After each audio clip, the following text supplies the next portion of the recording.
Saturday saw the final round of league fixtures take place in the Aviva Premiership, with some important placing issues still to be decided. The game of the day was between Harlequins and Bath at the Stoop to decide who would fill the remaining semi-final place. The home side knew a win of any kind, provided they restricted their opponents to 1 bonus point or less, would assure them a 4th spot. And they got off to the ideal start when Mike Brown went over after 15 minutes. The visitors responded well though, and had things level when George Ford scored a stunning solo effort. The young fly-half boosting his hopes of being on the plane to New Zealand with England in the summer. Quins thought they'd regain the lead through Newcastle, only for Wayne Barnes to rule it out for a Danny Kerr forward pass, following a consultation with the TMO. Nick Evans and Ford exchanged penalties either side of half-time, before Bath were restricted to 14 men after Matt Banahan was sent to the sin bin.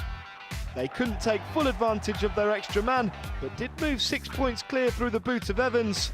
The two fly halves exchanged more penalties to set up a tense final 10 minutes, with the scores at 19-16. However, Bath weren't able to find the crucial breakthrough, and Harlequins held on to book their place in the semi-finals. The London side will take on table toppers Saracens next week, with momentum on their side, hoping to extend their winning run to 6 games. That result meant Leicester were guaranteed at least 3rd place, and a win against Saracens at Welford Road coupled with a Northampton loss could have seen them steal a home semi-final tie. The visitors rested a host of big names, but were first to strike through scrum half Ben Spencer. Fly halves Owen Williams and Charlie Hodgson exchanged kicks before Leicester moved ahead right on the strike of half-time with a converted penalty try. Manu Tuolangi put the host further clear when he dotted down before the game's major talking point took place. Justin Melk seeing red for an eye gouge on Tigers hooker Neil Briggs. Blaine Scully and Graham Kitchener went over for Leicester either side of a penalty try for Sarries, and at 31-15 the home side were looking comfortable. Jack Wilson and Spencer got the visitors to within 4 in the end, but in truth the result mattered little between two sides who could potentially meet again in the Premiership final at the end of May. Northampton took on Worcester at Franklin's Gardens, knowing they needed a win to guarantee them a home semi-final spot. But it was the visitors who were quickest out the blocks. First Charlie Davis and then Tom Varndell, coupled with the boot of Joe Carlisle, seeing the London side into a 13-0 lead. The hosts then sprang into life as George North, Phil Dowson and Stephen Myler all went over to put the Saints in command. Wasp then had Nathan Hughes sent to the sin bin, and Northampton soon had another score through England centre Luther Burrell to put them 27-13 ahead. If it looked bad at half-time though, it was about to get a whole lot worse. A total of 7 unanswered tries in the second half from Northampton gave them a commanding victory.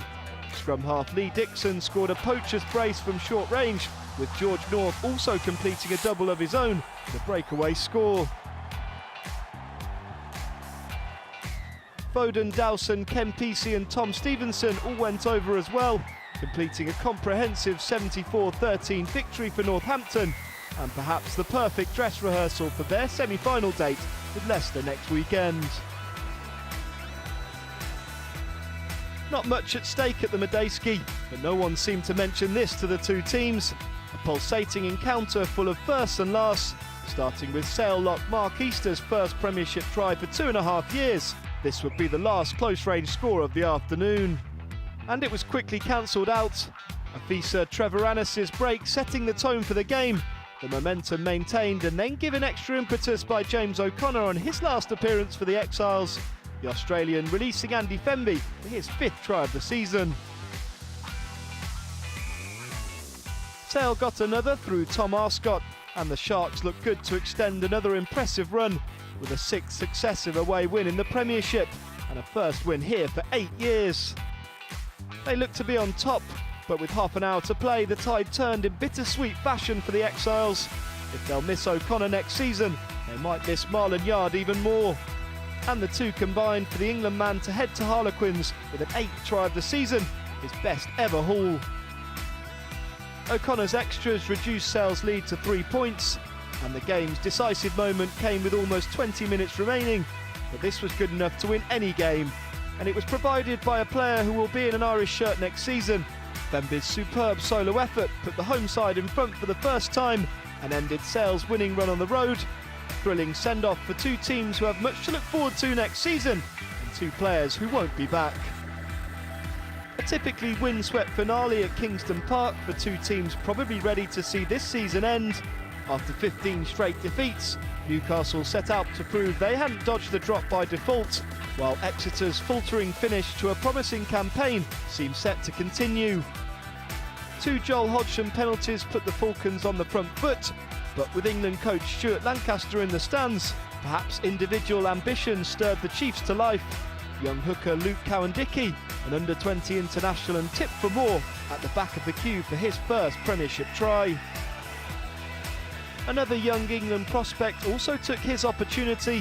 Henry Slade preferred to regular fly half Gareth Steenson, kicking Exeter in front. After that, the Chiefs rediscovered their clinical side. Flanker Ben White went through a very big gap for his 6th try of the season. On his first Premiership appearance, referee Craig Maxwell-Keys was almost caught up in the celebrations. In a largely uneventful second half, it took until the final minutes for anything to happen. Fetu Vainikolo went over for Exeter with a minute to go, and then Mark Wilson crossed the line for the host to bring an end to a disappointing season for both sides, but a chance to go again in England's top league next year. One last chance for Worcester to deliver a home win this season, and against the neighbours too, but it didn't look very likely after the first quarter.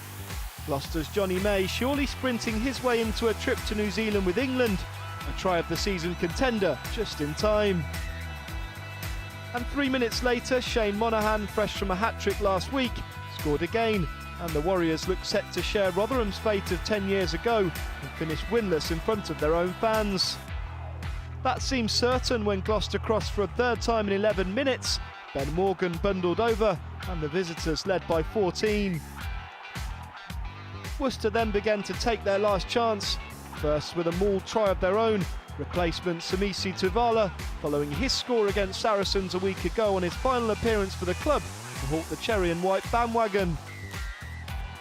Then Ryan Lamb scooted his way over, his first try for the club, and Worcester trailed by just 2 at the turnaround. And it was the Worcester fly half providing the spark again soon after. Lamb's crossfield kick and Josh Drowning-New's dancing feet past Steph Reynolds moved them within range. But far from decisively, and when May completed his first Premiership brace for more than a year, Gloucester led once again. A lack of discipline saw that advantage disappear. Fullback Rob Cook sin-binned, and Lamb was on the mark again on his way to an 18-point haul. It all meant that Worcester led by 1 when Freddie Burns stepped up to take the last kick of the game, and his last kick for the club before heading to Leicester. But for once the Warriors' heartbreaking season had a happy ending, something for 6 ways to savour. Next season's local derby will be against Moseley in the Championship. So the final table is as follows. Saracens finish top of the pile. They'll take on Harlequins in a home semi-final for a place in the Premiership final. And their opponents will be between Northampton in second and Leicester in third, who'll face off at Franklin's Gardens. Bath just miss out on the semis, but are guaranteed a Heineken Cup spot along with Sale. Wasps will take on a French top 14 club to decide whether they'll qualify along with them. At the bottom, Newcastle narrowly avoided relegation despite a run of 16 games without a win. Worcester will be competing in the Championship next year and hoping for a swift return to England's Premier Division. For all the latest Aviva news, visit the official YouTube channel or log on to premiershiprugby.tv.